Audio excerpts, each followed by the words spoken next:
ایک مرتبہ حضرت خضر علیہ السلام دریا کے کنارے بیٹھے تھے۔ اتنے میں کسی سائل نے آ کر ان سے سوال کیا کہ میں آپ سے اللہ کے واسطے سوال کرتا ہوں، مجھے عنایت فرمائیے۔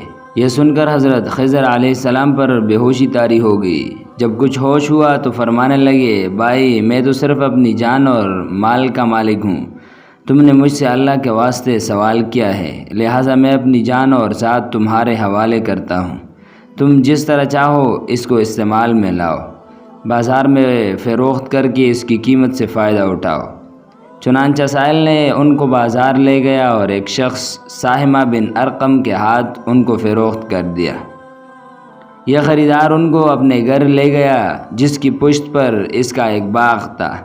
چنانچہ ساہمہ نے حضرت خضر علیہ السلام کو ایک کدال دے کر کہا کہ سامنے والے پہاڑ جو 3 مربع میل رقبہ میں واقع تھا، مٹی کاٹ کاٹ کر باغ میں ڈالتے رہے، اور یہ حکم دے کر ساہمہ اپنی کسی ضرورت سے کہیں چلا گیا، اور حضرت خضر علیہ السلام اس پہاڑ سے مٹی کاٹ کاٹ کر باغ میں ڈالنے لگے۔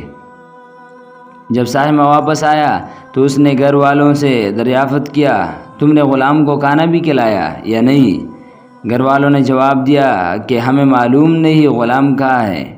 یہ سن کر جب ساہمہ خود کھانا لے کر باغ میں آیا تو اس نے دیکھا کہ وہ غلام یعنی حضرت خضر علیہ السلام تمام پہاڑ کی مٹی کاٹ کر ڈال چکے تھے اور اپنے کام سے فارغ ہو کر اپنے مولائے حقیقی کی عبادت میں مصروف تھے۔ یہ دیکھ کر ساہمہ کو بڑا تعجب ہوا اور اس نے دریافت کیا کہ یہ تو بتائیے کہ آپ کون ہیں؟ یہ بات سن کر حضرت خضر علیہ السلام پر کچھ بے ہوشی سی طاری ہو گئی، اور پھر افاقہ ہونے پر انہوں نے فرمایا کہ بھائی میں خضر ہوں، جس کو سن کر ساہمہ کے ہوش اڑ گئے کہ تو نے یہ کیا کیا، ان کو غلام بنا کر ایسے کام پر لگایا، یہ تو انتہائی گستاخی ہوئی۔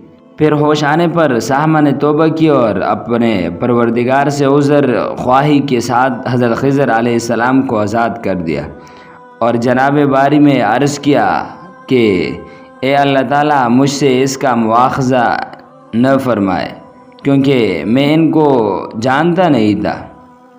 اس کے بعد حضرت خضر علیہ السلام نے دعا فرمائی اور سجدہ شکر بجا لائے کہ اے میرے پروردگار، میں تیرے ہی حق میں غلام بنا اور تیرے ہی حق میں آزاد ہوا، اس پر تیرا شکر گزار ہوں۔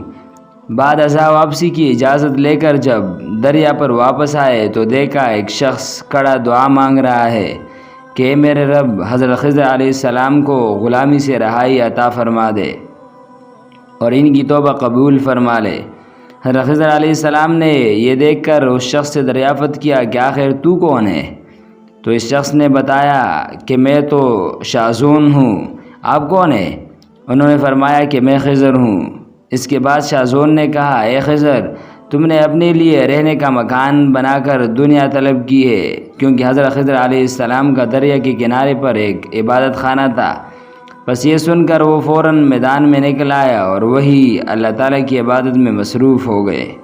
اس کے بعد حضرت خضر علیہ السلام نے اسی جگہ ایک درخت لگایا اور اس کے سایہ میں عبادت شروع کی، تو آواز آئی، اے خضر، جب تم نے درخت کے سایہ میں سجدہ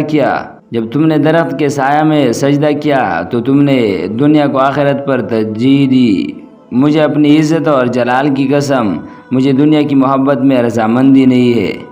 اس کے بعد حضرت خضر علیہ السلام نے شاذون فرشتہ سے کہا کہ اے شاذون، دعا کرو کہ اللہ تعالیٰ میری توبہ قبول فرمائے۔ چنانچہ شاذون نے دعا کی اور اللہ تعالیٰ نے شاذون کی برکت سے حضرت خضر علیہ السلام کی توبہ قبول فرمائے۔